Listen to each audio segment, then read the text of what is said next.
tarde a todos e a todas. Sei que agora já está no horário do almoço, então já deve estar o pessoal desesperado para que eu seja rápido, né? Então eu vou tentar ser sucinto, em torno de 10 minutos, fazer um panorama geral, até porque eu ouvi as falas do Watson, da Jacéia, do Mauro, acho que eles já contemplaram bastante do que eu poderia oferecer, e também o documentário, né? Um documentário de mais de 1h30, então ali eu já falei bastante, todas as questões que eu acho bem importantes sobre esse fenômeno, sobre essa situação, já foi falada, já foi bem discutido. Então, o que eu acho que eu posso contribuir nesse momento aqui? É preparar, bem na linha do que a Jacéia e do que o Mauro trouxeram, algumas linhas de intervenção. O que a gente pode fazer a partir desse problema? O diagnóstico está ali, né? Então, a gente viu a situação, a gente está vendo a situação, a gente sabe como acontece e o que a gente pode fazer a partir disso. Então, mais ou menos essa fala que eu vou fazer para ajudar, talvez, contribuir com a discussão de vocês que vai seguir ao longo da tarde, com algumas sugestões de reflexão. Então, um dos pontos que eu até anotei das falas dos colegas que trouxeram ali, teve um colega que falou de Rondonópolis, se eu não me engano, que ele falou que a dificuldade dos sindicatos serem pequenos, né, e para conseguir chegar até a categoria e convencer a categoria de que elas estão adoecidas. E aí eu queria fazer uma reflexão, fazendo essa polarização entre sindicatos pequenos de um lado e grandes bancos de outro. É inegável que os bancos são, no Brasil e hoje, inclusive no mundo, as instituições mais poderosas, né? São as instituições que têm mais poder. Como que uma instituição poderosa como essa, que são os bancos, podem ser derrotadas por sindicatos pequenos, como um sindicato de Rondonópolis? E eu queria que a gente pensasse no seguinte, quanto mais poderoso é uma instituição, menos apoio ela tem do ponto de vista de pessoas que fazem parte daquele grupo, né? Então, qual a porcentagem de pessoas hoje na sociedade brasileira que está dentro dos bancos, é banqueiro, né? É 0,0001% dessas pessoas. Então, eles são muito poderosos, mas eles são muito poucos. E nós não somos tão poderosos, mas nós somos muitos. E isso é a grande diferença. Então, reperspectivar essa perspectiva de o que é ser pequeno e o que é ser poderoso. O fato do sindicato ser pequeno, talvez traga para esse sindicato uma vantagem, que ele não é uma instituição burocratizada, como talvez seria um sindicato grande.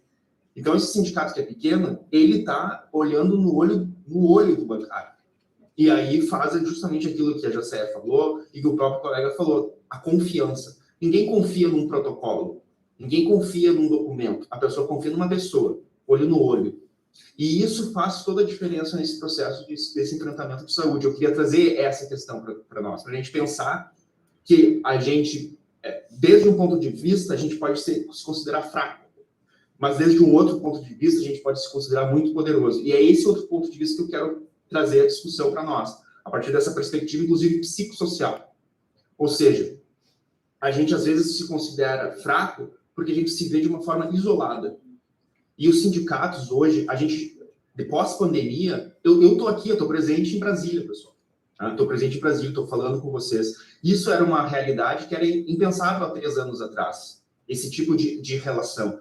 Então, o que a gente tem como desafio, e aí uma outra palavra que foi falada bastante e que o Watson trouxe também, a importância da qualificação.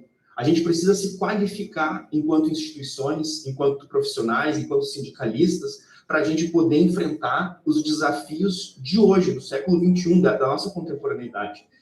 E acredito fundamentalmente de que o trabalho em rede, ele é a nossa solução. Porque a gente pode se reunir com um número enorme de sindicatos, propor ideias, propor ações, propor campanhas, e a gente tem essas condições. Então, esse é o primeiro panorama, a importância da gente agir em rede.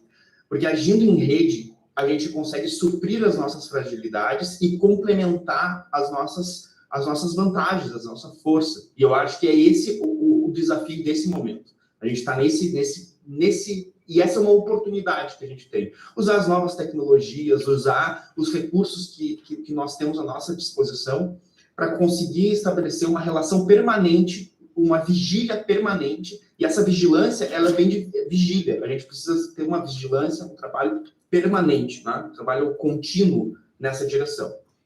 Então, para já também me encaminhar para o fim, essa é a minha introdução, já chego no fim, eu não vou entrar nas questões específicas sobre o adoecimento, as causas determinantes do adoecimento na categoria bancária, porque aqui a gente, em grande medida, já sabe que é um ambiente adoecedor, é um ambiente competitivo, os bancários estão numa situação de insegurança econômica permanente, porque a qualquer momento podem ser demitidos, podem ser descomissionados. O assédio moral organizacional é utilizado como forma de gestão dentro das agências e dos bancos. O Mauro trouxe a questão dos mecanismos de avaliação de desempenho, que são outras formas de perpetuação desse assédio. Não tem recursos para dar conta de uma meta cada vez mais crescente. Então, todos esses fatores são uma bomba relógio que causam tudo isso que a gente viu nesse documentário. Mas o que a gente pode, então, a partir, né, dentro dos sindicatos, dentro dessa realidade que eu trouxe, em rede, se pensando em rede, não se pensando como um sindicato isolado em Rondonópolis, mas se pensando como parte de um movimento nacional, como parte de um movimento global que vai enfrentar os mesmos problemas. Porque no Rio Grande do Sul ou em Rondonópolis, os problemas são os mesmos. E isso, para nós, é uma vantagem. A gente consegue, de uma forma ampla, identificar os problemas e enfrentar os mesmos problemas. Imagina se fosse cada cidade, cada localidade tivesse um problema completamente diferente do outro. A nossa dificuldade seria muito maior. Então, isso até, inclusive, é uma forma de pensar. Os bancos são grandes, eles são poderosos, eles conseguem disseminar a sua forma de gestão de uma forma massificada para todo o país, e isso demonstra a força e o poder deles, mas também demonstra a fragilidade deles, porque é o mesmo método em todos os lugares. Então, nós temos muitas pessoas capacitadas para pensar, para desafiar essa estrutura. E se a gente achar o ponto central, a gente consegue começar a fazer isso, no mínimo, se não desabar, pelo menos trincar esse mecanismo. E esse é o nosso primeiro objetivo. A gente precisa encontrar brechas e provocar fissuras nessa gestão. E isso é possível. Então, como que eu gostaria de sugerir para vocês, para a gente conseguir pensar nesse propósito, né, dessa ação a partir dessa realidade que a gente viu. Primeiro ponto, que o primeiro colega também que eu não estava ouvindo no início do documentário, no início da transmissão, eu não estava ouvindo, então eu não ouvi algumas contribuições, mas a primeira contribuição que eu consegui ouvir foi do colega que trouxe a sugestão de que esse documentário fosse transformado num documento. E eu entendo que a ideia de transformar isso num documento é transformar isso como um mote de luta. Tá? E eu acho realmente que essa é uma questão fundamental. A gente precisa transformar isso em motes de luta, que a gente consiga produzir isso como um horizonte comum. Se a gente conseguir organizar todo o movimento, unificar a pauta do movimento em relação à saúde, a gente ganha muita força, a gente ganha muita escala. E acho que esse documentário ele já cumpre esse papel. Então, às vezes a gente se pergunta, né, e alguns perguntaram ali, mas o que a gente faz agora? Eu acho que a gente poderia já pensar de uma forma positiva, otimista. A gente já está fazendo. Esse documentário já é efeito do que está sendo feito. E a gente está trazendo uma importância, enfatizando a importância de determinados elementos que algumas vezes são desconsiderados ou foram desconsiderados pelo movimento sindical, que é a importância da conscientização. Eu sempre, quando eu falo, eu trago esse ponto. A conscientização é a questão central. A luta ideológica é a questão central. É dessa luta que depende o sucesso de quaisquer outras lutas. A gente não vai conseguir avançar, a gente não vai conseguir conquistas se a gente não atacar esse primeiro pressuposto, que é a conscientização e conseguir desmanchar a ideologia. Por quê? Porque se a gente não faz isso, a gente não tem apoio massificado. Se a gente não consegue romper a ideologia, se a gente não consegue promover conscientização, a gente acaba lutando sozinho. O movimento sindical acaba se tornando uma vanguarda isolada. Fica meia dúzia, embora sejam muitos, mas é meia dúzia de pessoas falando verdades, mas que essas verdades não conseguem ser compreendidas pelas outras pessoas e que, por paradoxal que seja, são as pessoas que se beneficiariam dessas verdades. Então, não adianta a gente saber a verdade, a gente estar no caminho certo e a gente estar sozinho. A gente precisa saber a verdade, a gente precisa ter precisão no diagnóstico, a gente tem que ter soluções adequadas, mas isso tem que chegar e tem que reverberar nas pessoas. E essas pessoas, no nosso caso, são os bancários. Então, conscientização, a sensibilização, né? Sensibilizar as pessoas, mostrar para as pessoas essa realidade. E como que eu acredito que a gente poderia fazer isso, pensando desse ponto de vista da saúde? A gente precisa politizar o tema da saúde. O que significa politizar o tema da saúde? A gente precisa romper com a visão tradicional, que é uma visão ideológica e é conveniente ao sistema, de que a saúde ela é um problema individual, de que ela é um problema individualista e que muitas vezes, inclusive, no movimento sindical, nos movimentos sociais, nos movimentos de esquerda, acaba se atribuindo, inclusive, uma dimensão pejorativa ao problema da saúde, como se isso fosse um problema individualizante, individualista. E não, a saúde, eu arriscaria dizer que é o problema mais político e politizado do nosso tempo. Porque ele consegue, a um só tempo, unir o problema individual, que é fundamental, a gente não pode esquecer do indivíduo na luta política, porque esse indivíduo ele tem desejo, ele tem motivações, ele tem crenças, e sem desejo, sem motivações, sem tesão, esse indivíduo, essa pessoa, não vai se engajar na ação política, na ação coletiva. Então, a saúde, ela, do meu ponto de vista, é um espaço privilegiado para a luta política. Porque a um só tempo, quando a gente discute política, a gente discute o individual e o coletivo, o particular e o universal. E isso é didático para as pessoas. As pessoas conseguem entender que ela, tendo saúde, elas tendo bem-estar, elas estando felizes, elas estando realizadas, ela sabe que para isso ela precisa garantir determinados direitos que são, não só dela, são universais. Ela precisa ter direito à moradia, ela precisa ter direito à habitação, ela precisa ter direito à alimentação, ela precisa ter direito ao trabalho, ela precisa ter direito ao lazer, ela precisa ter direito à cultura, ela precisa ter direitos coletivos que não são só delas. E isso é muito didático, qualquer pessoa entende isso. Muitas vezes outras pautas, elas acabam sendo de difícil entendimento para as pessoas. Então a gente precisa oferecer de uma forma qualificada e qualificar a saúde como um problema de politização. E como é que a gente faz isso? A gente faz isso através de formação. E isso que a gente está fazendo aqui, que o Watson está fazendo, que o Mauro também fez na Contraf, e essas outras iniciativas que tem, de conseguir disseminar a formação permanente e qualificada. Mas, pessoal, não é mais a formação tradicional, palestra, palestrinha, a pessoa fala, vai embora.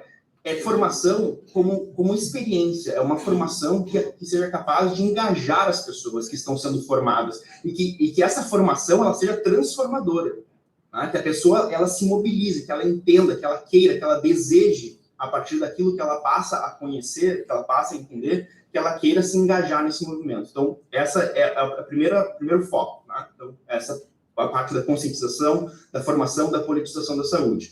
E o segundo ponto é que, do ponto de vista mais pé no chão, concreto, prático, a gente precisa, enquanto movimento sindical, promover objetivamente os recursos para que a gente consiga promover em todos os lugares, em todos os espaços de tratamento, de intervenção, desde uma perspectiva da classe trabalhadora. Ou seja, a gente precisa tomar o tema da saúde, né, e dar espaços concretos para que isso seja relevante, seja significativo em cada localidade, em cada sindicato, mas que isso atue desde uma perspectiva da classe trabalhadora. Não é uma saúde abstrata, não é uma saúde universal, é uma saúde desde o ponto de vista da classe trabalhadora. E o que é essa saúde? É uma saúde entendida do ponto de vista crítico, de um ponto de vista interdisciplinar, necessariamente interdisciplinar, e intersetorial. O que significa intersetorial? Que envolva vários setores da sociedade.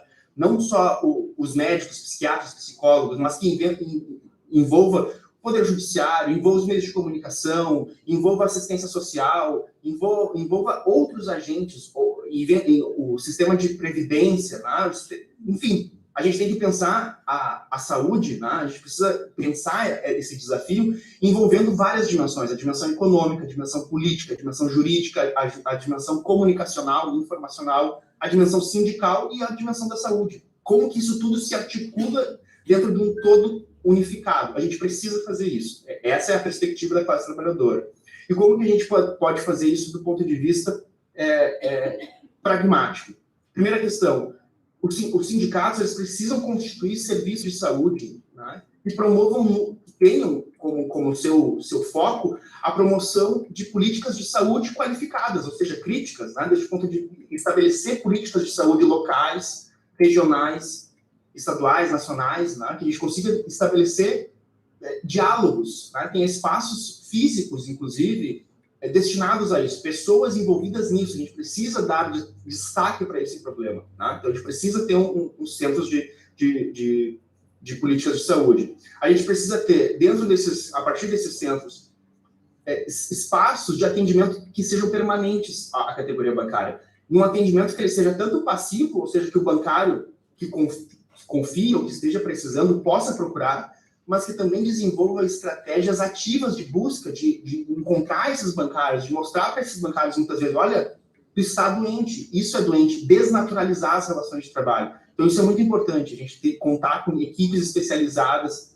em saúde do trabalhador, que tem essa perspectiva de atender, de acolher, né, os trabalhadores. Outra questão fundamental, a questão de oferecer para os trabalhadores espaços seguros, né, de apoio para essas pessoas, apoio psíquico, apoio emocional, tanto do ponto de vista individual como do ponto de vista coletivo. A Jacé trouxe a experiência que ela constituiu em Porto Alegre, que é o GAS, é uma incubadora, não só de saúde, que as pessoas entram adoecidas e saem saudáveis, mas o mais importante, ela se articula com tudo isso que eu estou dizendo, porque ela também é um espaço de formação qualificada. E não só formação qualificada do ponto de vista cognitivo e intelectual, mas as pessoas saem dali, elas são ajudadas e elas saem dali capacitadas para vir a ajudar. Tá?